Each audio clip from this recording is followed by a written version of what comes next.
Opisyal nang binuksan ang Road Safety Park sa Muntinlupa. Isa itong public space para matuto ang mga kabataan ng responsable at ligtas na paggamit sa kalsada.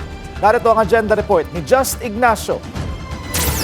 Sa murang edad pa lang, matuturuan na ang mga bata ng tamang asal sa lansangan. The Muntinlupa Road Safety Park is now officially open.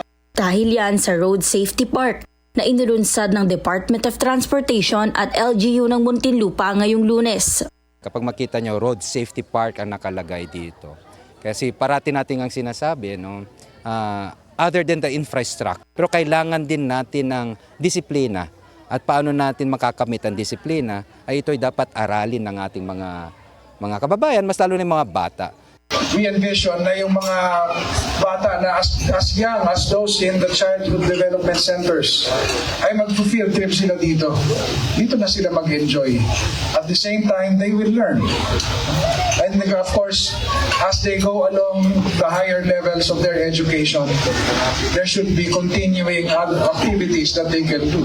Ang park na ito ay may lawak na 3,140 square meters kung saan tampok ang public transport elements, tulad ng simulated road networks, road signages, bike lanes at iba pa.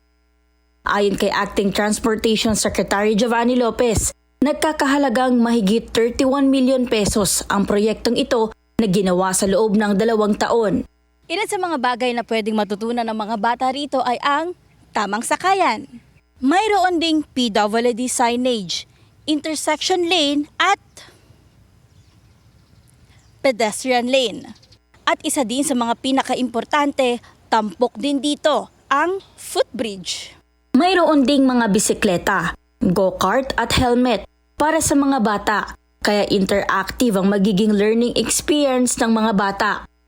Para kay Mami Geneva, dapat bata pa lang ay may alam na sila sa safety measures sa kalsada. Sobrang importante po dahil alam po ng bata kung paano sila tumawid sa kalsada, ganyan.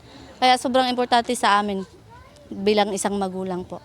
Magandang paalala rin ng park para sa road users, lalo't recently ay marami ang nasasangkot sa road violations. Plano naman ng DOTR na bumuo pa ng ibang road safety parks sa iba pang mga lugar sa Metro Manila. Para sa agenda, Just Ignacio, Billionaire News Channel.